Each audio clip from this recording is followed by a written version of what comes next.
What do you wonder about? The unknown. What our place in the universe is? Artificial intelligence. Hello. Look at this. What's this? Animals. An egg in your brain. Life on a faraway planet. Nova Wonders, investigating the biggest mysteries. We have no idea what's going on there. These planets in the middle, we think are in the habitable zone.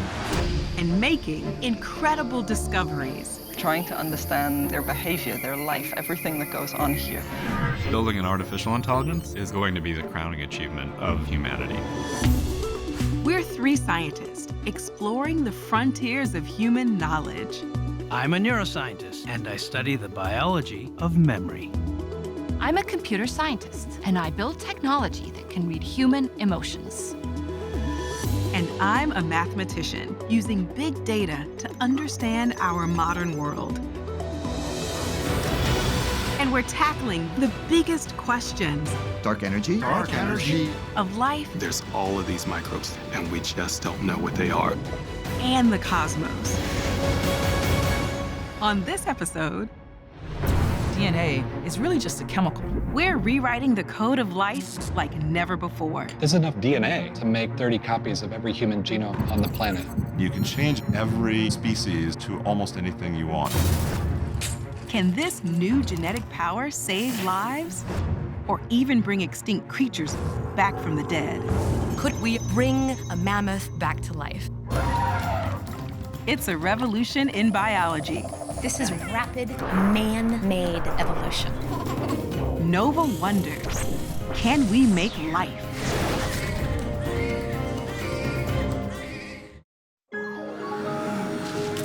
The Earth is brimming with an unimaginable variety of life. A multitude of creatures connected and intertwined in countless ways. They've evolved over 1 billion years, driven by a very simple code. For decades, scientists have been trying to master this chemical cipher that we call DNA.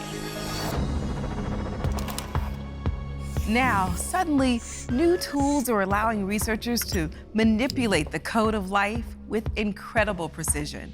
How powerful is this? Could we change and mold life at our command? Could we bring extinct creatures back from the dead? How much power do we really have over life? And are we ready to use it wisely? I'm Andre Fenton. I'm Rana El-Kayoubi. I'm Talithia Williams, and in this episode, Nova Wonders. Can we make life?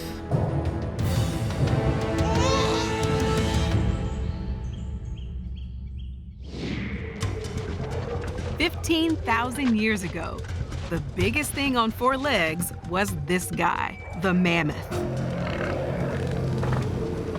These 8-ton giants threw their weight around, from the steppes of Europe to the plains of North America, until they vanished from the face of the earth. From the paleontological record, the best guess is that there were many mammoths, potentially hundreds of thousands, even to millions of mammoths. Evolutionary biologist Beth Shapiro deciphers the DNA, the genetic code of ancient animals, like the Ice Age mammoths discovered here in Hot Springs, South Dakota. It's a absolutely unique site, really amazing. This is a ancient sinkhole where lots of mammoths would have wandered up into a lake to have a drink, and once they got stuck, not been able to get out. There are about 60 mammoths that are in this site in a pretty tightly condensed little geographic area. These animals died at least 26,000 years ago, before people came to North America. When human hunters did show up, mammoths wouldn't stand a chance. People might have been that proverbial straw that breaks the camel's back. These animals were in trouble because the climate was changing, because there wasn't enough habitat available to them, just not enough to eat. And then just at that really worst moment, people turned up. Pretty soon, all the mammoths, including the iconic woolly mammoth that loved colder climates, would go extinct. Gone forever. Or are they? If George Church has his way, he will bring the woolly mammoth back from the dead to roam the earth once again. Kind of tall and woolly like a mammoth himself, George is one of the world's most inventive genetic scientists. He once coded his latest book in DNA and brought it on this piece of paper to the Stephen Colbert Show. They took the book, including the photographs. Yes. Zeros and ones, converted it to ACs, Gs, and Ts. Which is the code of DNA. Put a little drop that contains some DNA in there. That's and right. So this piece of paper right there contains 20 million copies of this book. That's right.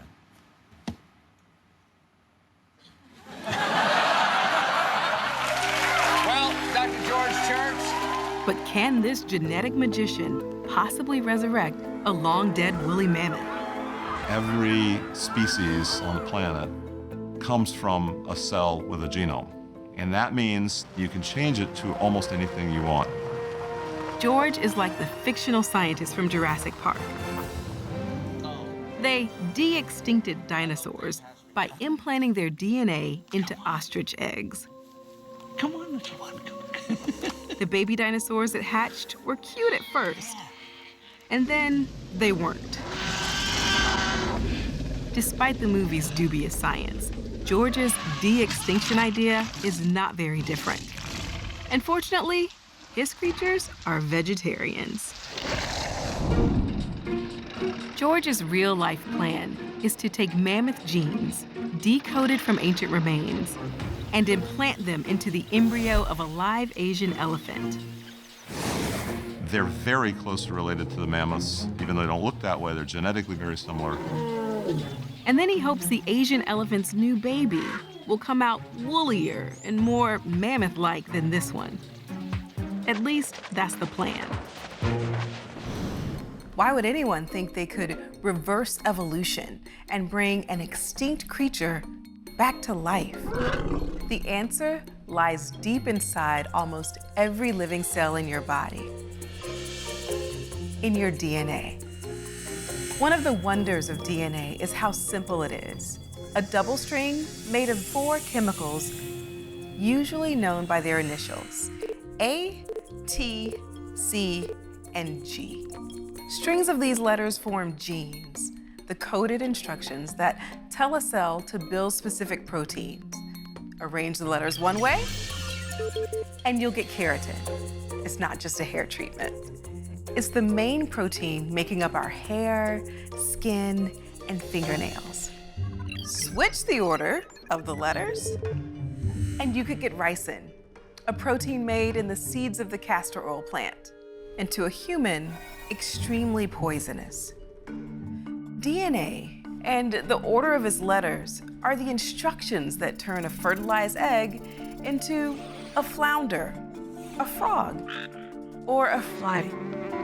The quest to use DNA to control and manipulate life began over 40 years ago on creatures a whole lot smaller than elephants in an attempt to treat a deadly disease.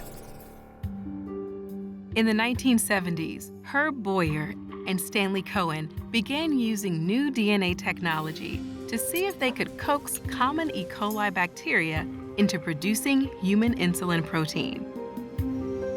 People with diabetes don't produce enough insulin to help their bodies absorb sugar and other nutrients, and will die without injecting it. Before the 1970s, insulin was extracted from cattle and pigs. Unfortunately, insulin from these animal sources sometimes caused severe allergic reactions. But the Boyer team was about to change that. Their idea was to engineer E. coli bacteria by first cutting its genetic material with enzymes and then inserting a synthetic version of the human insulin-coding gene into the gap. Amazingly, the altered bacteria not only copied the human gene, whenever it divided, they produced human insulin, a lifesaver for diabetics ever since. I found it amazing as a non-biologist that you could trick a tiny microbe into making something that it doesn't naturally make and reorient it to make something that we want. Here in a biochemical lab at MIT, We actually should go back and redo some of those Kristalla things. Jones-Prather leads a team that is also altering the genes of microbes to make proteins and chemicals that are useful to us. You can actually look at those individual cells as little factories. If you shrunk yourself down to the size of a molecule, you would just see lots and lots of chemical reactions. But you need trillions of organisms to produce enough of these tiny chemicals to be useful commercially. So today, biotech companies use giant fermenters filled with microorganisms to pump out a slew of bioproducts, all thanks to our ability to manipulate DNA. The key observation that really fueled the entire biotech industry was recognizing that DNA is really just a chemical. And the structure is what matters. And so it doesn't matter if that DNA came from a horse or a mouse or something you dug off the bottom of your shoe. The DNA is still just the DNA. Today, production facilities not only make bioproducts, they make synthetic DNA and can even process the 4 basic chemicals into an exact genetic sequence you can order online. You'd go to a website for a company, a DNA synthesis company, and you'd submit to that website the sequence of DNA you want. We can take the entire gene sequence and copy, and then put it in an order sheet. You could say, TAA, TA, CGA, CTC, ACT, ATA, GGG, AGA. Give them a credit card number. Order this DNA. They'll print that DNA and put it in an envelope and mail it to you. We get the gene back in a tube in about a day or 2. It's DNA that is made from scratch by the machine. This is a bottle full of the letter A. Not the letter in the alphabet, but the base of DNA. There's 10 grams of stuff in here, and it costs about $250 for the bottle. There's enough material to make approximately 30 copies of every human genome on the planet. So think about what this means. All the convenience of online shopping. Just like I can custom order a car. Do I want the silver or the red? Or build my own pizza? Extra cheese, mushrooms, definitely not anchovies. Perfect. Along with all the stuff you can buy online, amazingly, you can custom order actual DNA. So now, with a credit card and a computer, not only can you build your own genes, you can build your own genes. Our ability to build and manipulate the genes that control life means we now have the power to remake life. And this young scientist is trying to prove it with one of the most daring genetic experiments on the planet. Kevin Esvelt wants to stop a growing menace on Nantucket and Martha's Vineyard, beautiful island communities off the coast of Massachusetts. On the surface, you wouldn't notice anything especially scary on Nantucket. Tourists flock here, and others live year-round to enjoy the beauty, fun, and comforts of island life. What they don't come for, but often get anyway, is Lyme disease. Devin, why don't you come on down? Dr. Timothy Lepery is a 30-year veteran of treating Lyme disease on Nantucket. In the spring and summer on Nantucket, if I see somebody like that, that's Lyme disease. Lyme is a bacterial infection that often starts with a rash, where a person has been bitten by an infected tick. You get rashes. Most people can be cured with antibiotics that eliminate the rash, fever, and joint pain within a few days. When we treated you, you got better. Yep. And then the next day it had the ring around it. But not everyone recovers so quickly. People that have had long-standing Lyme disease may have some persistent issues. If you wait, you can have delayed symptoms like complete heart block, where your heart starts beating 20 to 30 times a minute, or you can have a facial palsy, where it looks like one side of your face is paralyzed. Come on in.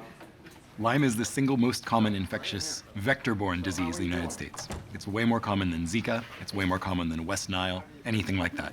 The areas of Nantucket and Martha's Vineyard are number 2 and number 3 when it comes to incidence of tick-borne disease in the United States. Kevin Esvelt is on a mission to eradicate Lyme disease. And for him, these Massachusetts islands are the perfect places to start. This pocket of dense vegetation is typical of Nantucket and the rest of the Northeast. Find an easy way out. Sam Telford is working with Kevin. An expert on ticks and tick-borne diseases, Sam's diving into this brush because he knows it's literally crawling with ticks for him to study. Dragging a white furry cloth, Sam is hoping to catch ticks that think the cloth is an animal. Ticks are what we call ambush predators. They sit there on a blade of grass and they've got their front legs sticking out. And then as you walk by, they'll latch on to something that they think is furry. There is one here. This is a tick in an early stage, when it's very tiny. No one who gets Lyme disease recalls that they were bitten by a tick simply because of this small size. How on earth are you going to see something that small? Humans get Lyme disease from ticks. But ticks are not born with Lyme bacteria. They get it by feeding on this innocent-looking critter, the white-footed mouse that carries Lyme bacteria in its blood. And another innocent-looking creature, the deer, is a crucial link in the chain of transmission to us. Baby ticks will often feed on mice that are close to the ground. This is when they get the Lyme bacteria. As the ticks grow, they will feed on other mice, deer, or people, passing the Lyme bacteria with each bite. But only people get the disease. A single deer is like an all-you-can-eat buffet. They live in the woods and can't easily scratch ticks off. So female ticks become engorged, drop off, lay eggs, and the cycle starts again. The typical deer has several thousand ticks attached to it. And the females will each lay several thousand eggs. So when you see a deer wandering around through the woods, you can think that is the walking equivalent of 1 million ticks in the next generation. But people adore seeing deer and don't want them removed. Could it be childhood memories of Bambi? It is Bambi. But we like seeing deer, so because there are so many more deer than there have ever been before historically, there are many more ticks than there have ever been before. Now, deer shed ticks in our lawn clippings, garden plots, recreation areas. And if they carry the Lyme bacteria, they can give it to us. Here on Nantucket, 40% of residents have caught Lyme disease. And it's not the only tick-borne disease they have to worry about. There's an infection called Nantucket fever, or human babesiosis, which was first identified here in 1969. It's a malaria-like infection, and it actually kills people. There are 4 serious tick-carried diseases on the island, with Lyme by far the most common. But it's not just these tiny islands. Mice, deer, and ticks have spread Lyme disease throughout the Northeast U.S. Almost anyone in the region who ventures outdoors, not just into the woods, but in suburbs too, is putting themselves at risk. For Kevin Esvelt, it's a risk people should not have to take, especially with their kids.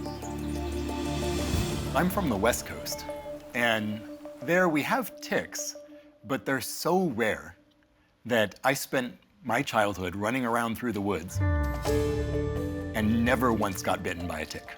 Not once. No, down the slide. Come on, I'm gonna try to I have 2 kids. It's just terrible that we have to be wary of them just running in the woods. So the notion that you can wander out here through some of the worst areas and end up with lots of ticks on you is just, well, it's frankly horrifying. All right, so I have 40 traps out in this site. Kevin has a plan to make the outdoors safe again. Mice seem to be wary today. He believes he can get rid of Lyme disease by genetically altering the white-footed mice that carry it. And if that goes well, he hopes to edit their DNA so they could resist ticks entirely.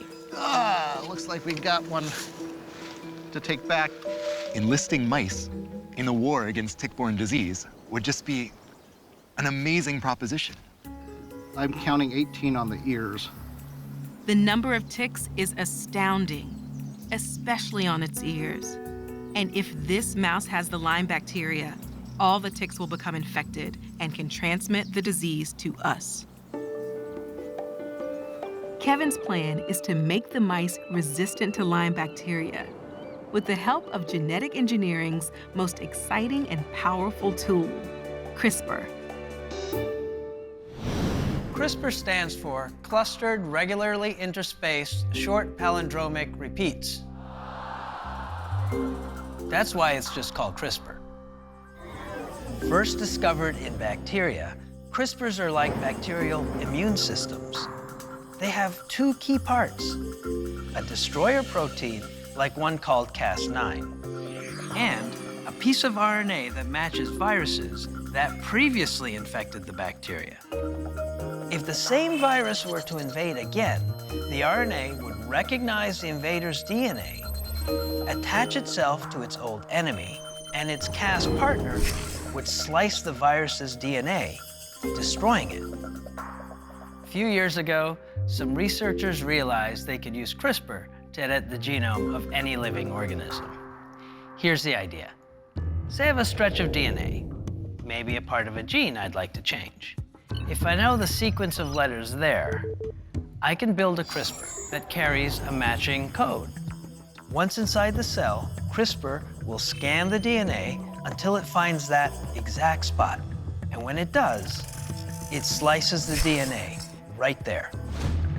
Now I have a broken gene, but it turns out I can insert a new sequence into the gap. And that makes CRISPR potentially an extremely powerful tool. CRISPR-Cas engineering is much faster, it's much less expensive, and it's much easier to make those changes you want to make. The really significant revolution with CRISPR-Cas9 is that, as far as I can tell, it pretty much works in any organism that you try it in. And MIT's Kevin Esfelt wants to use CRISPR to change the DNA of mice and make them immune to Lyme bacteria. The original idea that sparked this whole process was very simple. Hey, Hi. animals like us, and also the mice, when we get sick with something, our immune systems evolve an antibody, often lots and lots of antibodies, that are really, really good at telling the immune system, this is the enemy, kill it. But these antibodies do not get passed on to our children. So we need vaccines to give us antibodies against certain diseases. But there is no human Lyme vaccine. And even if there was one for mice, he couldn't just line them up for shots. So instead, Kevin wants to give them a genetic vaccine. Here's how that would work. First, Kevin, with the help of Sam Telford, infects mice in the lab with Lyme bacteria. These mice quickly develop robust Lyme-resistant antibodies. Next, the team deciphers the genetic code that can create those antibodies. They make this antibody gene in the lab and inject it, along with CRISPR genes, into the developing sperm cells of Sam's lab mice. There, CRISPR would clear the way for the new gene to slide into the mouse's genome.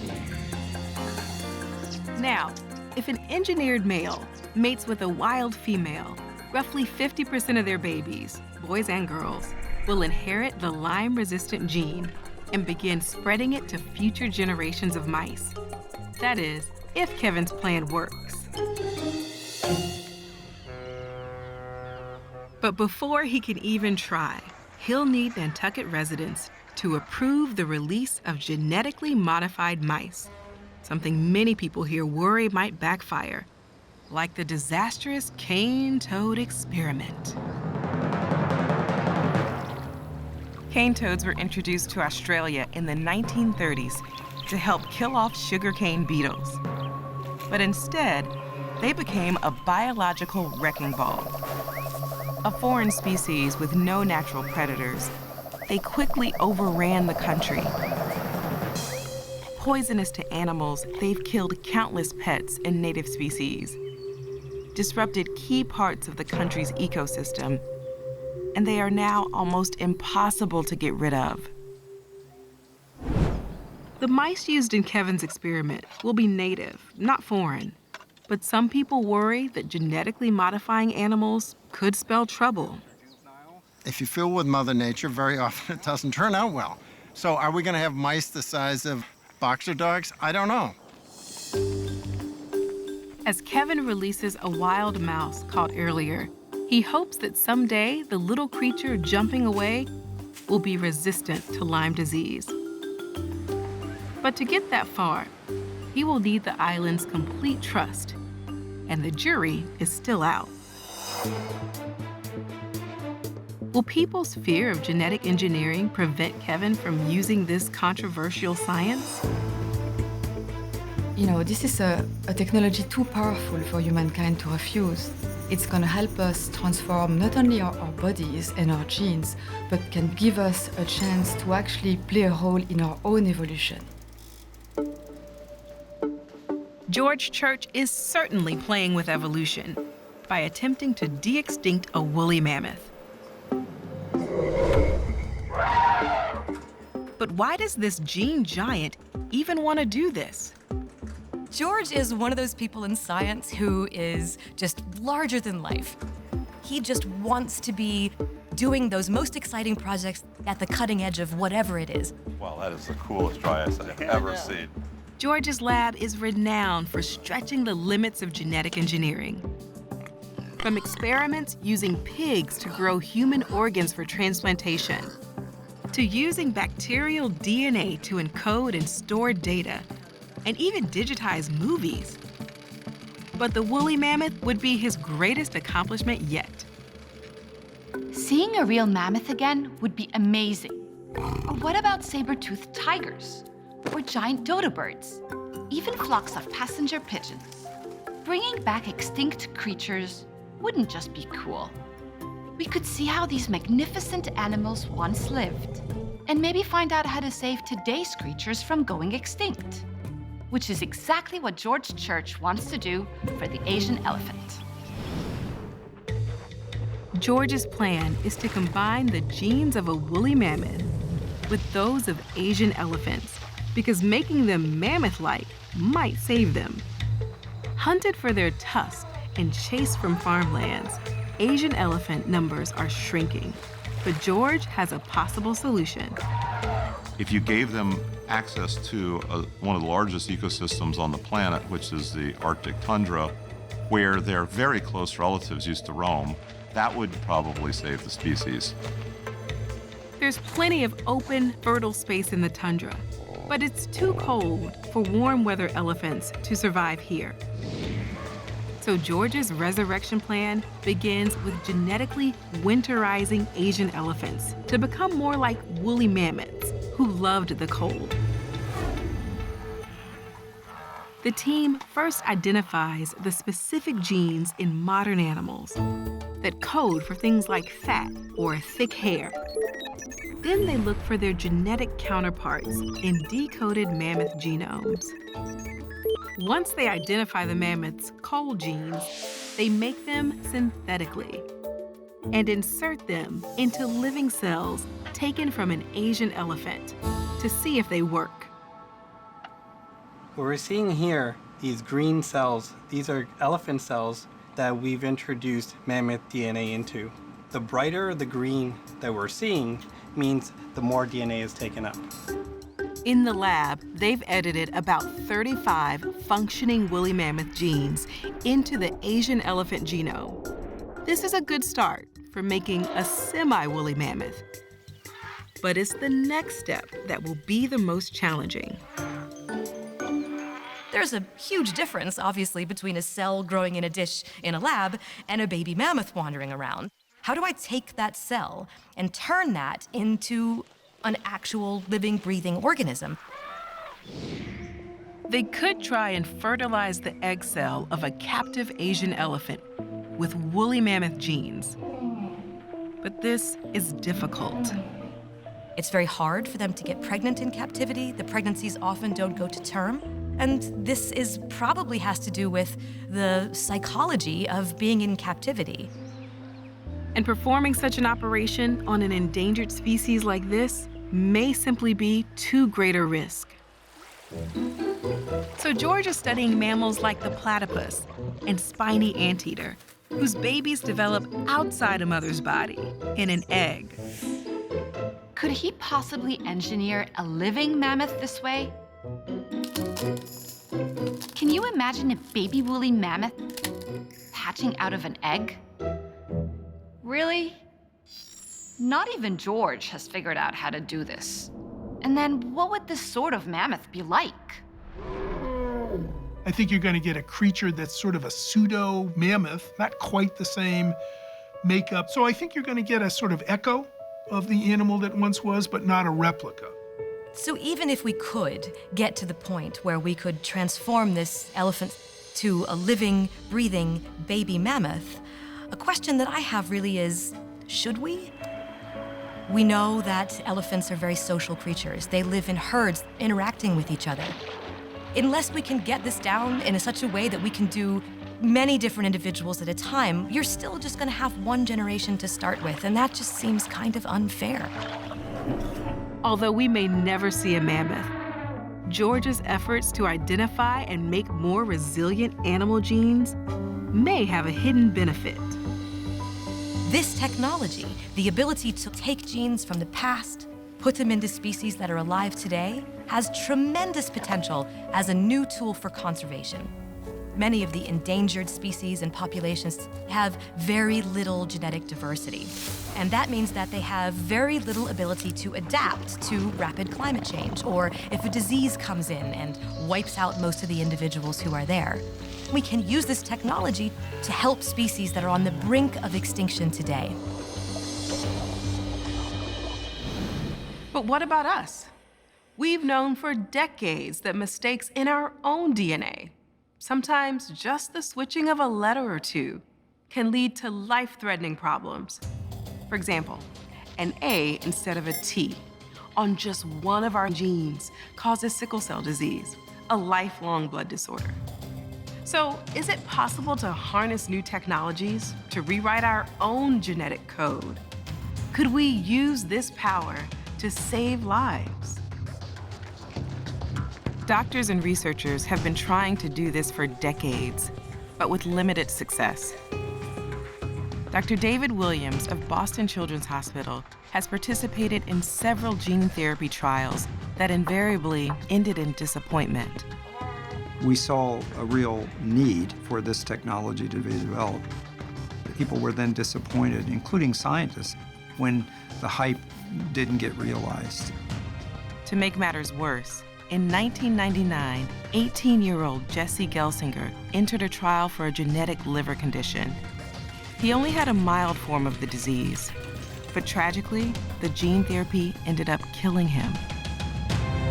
This set the field back enormously, and it's taken a long time for the field to recover from those setbacks. This is the family we just met this morning. He's 7 years old, but wasn't diagnosed until August. Today, Dave Williams heads a new gene therapy trial that aims to cure a devastating childhood disease. So he's had febrile seizures since he was 8 months old. A heartbreaking killer called cerebral adrenoleukodystrophy, or ALD. And the stakes couldn't be higher. Brian Rojas and his mother Liliana are just about finished trimming their Christmas tree. But Brian's brother Brandon cannot join them. 3 years ago, the two boys were inseparable, their family full of love and joy. Now at age 9, Brandon still gets the love, but ALD is devastating his mind and body. He can do nothing for himself anymore. Adrenoleukodystrophy is a genetic disease, and it's what we call X-linked, which means it occurs mostly in boys. And the typical history that we hear from families is that they have a perfectly terrific young boy who at the age of 5 or 6 suddenly begins to have developmental problems. Brandon started with drooling, and we thought that it was because he lost his front tooth, and we didn't think anything else of it. And little by little, he started losing his vision. They may have change in their vision. They may have change in their hearing. They'll have change in their ability to communicate or speak with the family. And it all ends up ultimately with complete devastation and death. Dr. Christy Duncan has watched the inexorable decline of many ALD boys because of a mutation on a gene called ABCD1 that affects microglial cells in the brain. These are cells in the brain that are responsible for maintaining a healthy environment around some of the neurons. And so what you'll see over time is inflammatory lesions in the brain. On MRIs, we can see these lesions rapidly increase over time as the disease destroys the brain. Unless you know there is ALD in your family, the disease comes as a complete shock. It's heartbreaking to find out that unknowingly I passed this gene and ultimately disease to my children. Heather Cookson's son, Jerry, is 12. Older brother, Ricky, 14. Ricky was 8 when persistent headaches convinced Heather to insist he get an MRI.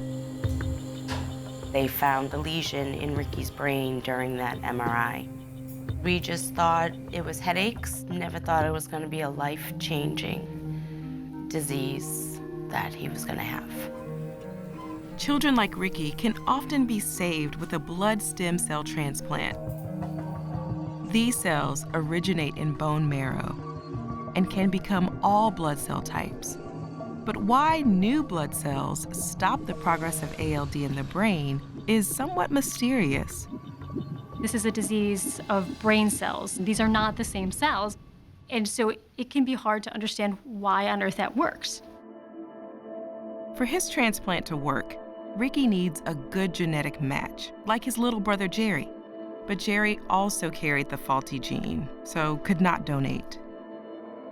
Fortunately, Ricky found an unrelated matching donor. And after the transplant and chemotherapy, he is now doing fine. But by the time Brandon Rojas was diagnosed, his ALD had progressed too far to even try a transplant. And the news hit hard. I couldn't accept the fact that they said there's no cure. I couldn't accept that. And that's when my whole world just fell down and I didn't know how to react. It's terrible, it's a tragedy. And the only, even if you can call it sort of bright spot of that tragedy, his younger brother, Brian, was identified because of the older brother's disease. Say hi, Brian. Hi.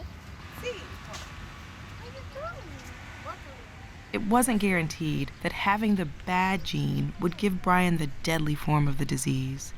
But Liliana was worried. We were hoping he was fine. We thought, please God, don't let him have the same. He became a hero. Dr. Stephen Strain was. But about a year later, a small lesion appeared on Brian's MRI. He was an expert. Worse, there were no matching donors for an immediate transplant, and his ALD was progressing by the day. So when a new gene therapy trial opened up, Liliana jumped at the opportunity. One of the things that the doctor said was, we can save him. Do you want to go there? Heather Cookson also learned that her younger son, Jerry, like his older brother Ricky, had developed ALD. Follow my finger with your eyes. I got hit with a ton of bricks after his MRI. But Jerry would soon join Brian Rojas and 15 other boys in a gene trial that could save their lives. And Jerry Cookson was up for the challenge. Over here. Therapy begins by collecting stem cells from the boys' blood, then taking them to a clean room where the genetic engineering begins. The doctors need to insert a healthy version of the gene into the boys' stem cells. To do this, they rely on a virus that's incredibly adept at invading cells: HIV. The lethal virus has been altered so it can't make anyone sick, but it's still able to enter cells and do what viruses always do: insert its DNA into the host cell. Only this time, the DNA carries the healthy gene that will hopefully stop the spread of ALD. These viruses sort of say to the cell, these are your genes, you start producing proteins based on my genetic makeup. Researchers have been editing with viruses for decades, and they're still relying on them for human gene therapy, while the newer CRISPR editing is being perfected. As their cells are being engineered, the boys undergo intense chemotherapy to make room in their bone marrow for their new stem cells to grow. Then it's time for reinfusion and hope for success.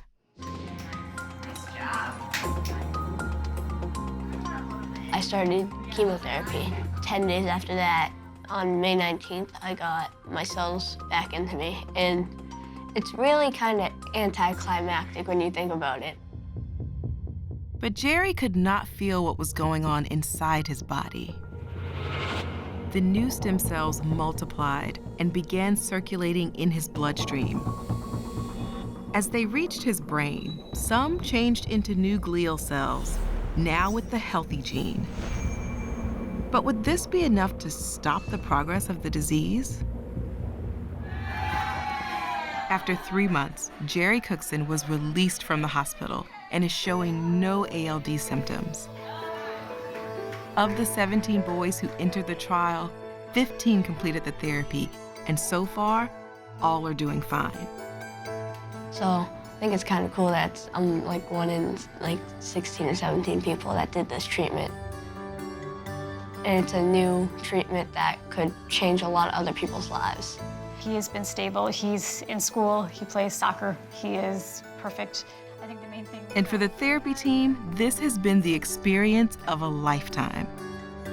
I truly feel so incredibly lucky to be at this end of it. We're finally able to take the fruits of years and years of people's work and treat these boys. And they are going to school, and they are living proof of what science can do. And it is really remarkable.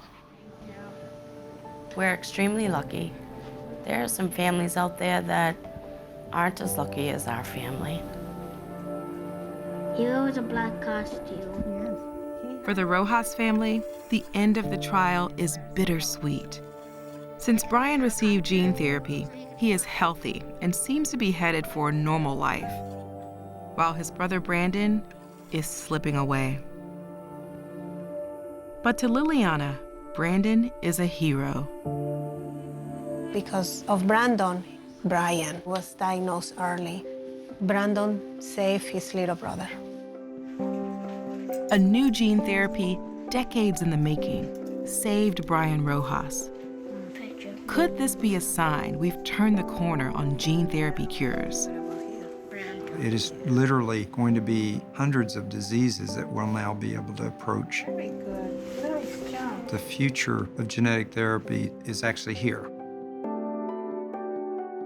For anyone touched by genetic disease, new breakthroughs could not come quickly enough. And many hope genetic engineering could go even further. But if we can fix mistakes in someone's DNA, could we do that even before they were born? We have the ability to alter the DNA inside human embryos and in the germline cells that make them. The big question is, should we? And why is even talking about this so controversial? I think the driving fear of the germline engineering, fixing things across generations, is the slippery slope. A lot of people would say, yeah, okay, you want to go out and fix Tay-Sachs disease that kills people? Hooray. You want to fix deafness? You want to get rid of short stature? Where does that all end? Aren't we going to wind up doing things like, I want my kid to be stronger, smarter, faster? In other words, editing embryos not to cure a disease, but to enhance abilities and make designer babies. There's been experimental efforts at curing genetic diseases in embryos. But the fear this could lead to designer babies is so strong, most countries prohibit it entirely, and the US government won't fund it. But are those fears justified? The complexity of how to make designer babies is such a big deal. We don't even know what genes or how many genes would make a child taller or smarter. It's one thing to say I'm going to repair a single error that causes a particular genetic disease. It's another thing to say I got to insert 500 genes in order to make your memory enhanced. The whole thing is hard to do. But our genetic knowledge is increasing, and it certainly seems possible that one day we will be able to design our babies. In a competitive market society, you see people showing up at IVF clinics saying, you know, we're having trouble conceiving, but as long as I'm here, could I get a 6'7" Ukrainian mathematician donor because that's what we wanted, redheaded? Is that possible? Down the road, long term, are we going to see enhancement or improvement anyway? Yes. But if we go down this road, where will it end? You know, when we start doing really biologically radical things, we could see some terrible health consequences develop when the child is 2 years old, 20 years old, or when that child has children of his or her own. We just don't know what the unintended consequences might be. And that anybody who would be contemplating using a technology like this should really ask themselves whether it's worth the risk. The power of genetic engineering to sculpt ourselves and the natural world does bring a burden of risk. And although Kevin Esvelt is confident his engineered mice will only reduce Lyme disease and not bring harm to Nantucket's ecosystem, he also knows that absolute certainty and genetic engineering do not go together. I worry every day that I might be missing something profound about the consequences of what we're developing. At a town hall meeting, Kevin assures residents he will be taking a go-slow approach. Frankly, what we're talking about here is altering the shared environment. And that he could halt the experiment if problems appeared. Most importantly, they would determine if the mice would ever get released here. To be clear, this project will only move forwards if the community supports it at every step of the way. He tells them he would first perform a field test on an isolated island to check that the new gene is working and the altered mice are causing no problems. Only then would he propose releasing them on Nantucket. Once we have those, then... But for his new gene to spread throughout the mouse population, he would need to release a lot of engineered mice.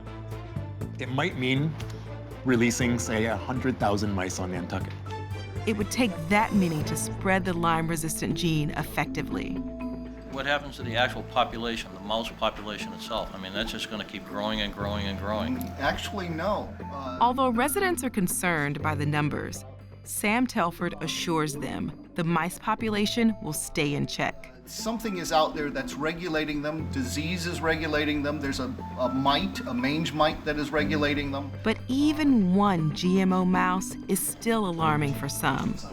This is rapid, man-made evolution. Some people think that genetically modified organisms should never be done. They think that people like Kevin are playing God.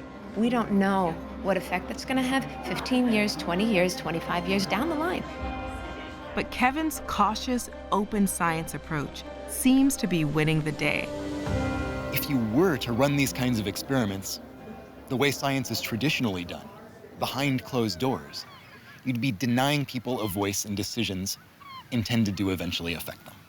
Devin, why don't you come on down? Islanders have given Kevin the go-ahead to engineer the mice. But with a Nantucket release years away, there are no hard choices for them to make. Right in here. Yet. So how are you doing? Still, residents here are so fed up with Lyme disease, if the field test does go well, Kevin's grand experiment could go all the way. And if he stops Lyme here, what diseases would he target next? Could Kevin and other researchers one day engineer mosquitoes to halt the spread of deadly malaria? If we could just go in there and change the mosquitoes so they can't transmit malaria, or better yet, someday so that they just don't want to bite people, that would be the most elegant solution to a problem. Kevin Esvelt is walking in the footsteps of those early pioneers who engineered bacteria to make insulin for diabetics. Today, we have the capacity to alter the genomes of every living thing.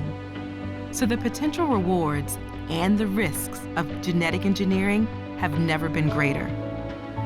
A few decades ago, the changes we would impose on biology were very much incremental.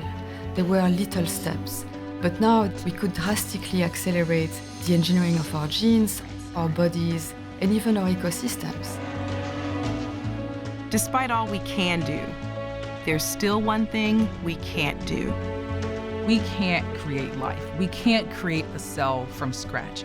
We can take an existing cell and we can make so many changes to it that it looks nothing like what it started out as. But we have to start from something that's already living in order to end up with something that's living. So right now, we can't make life, but we can radically change it in ways that will impact our own evolution and the future of the planet. The question is, will we use this power wisely?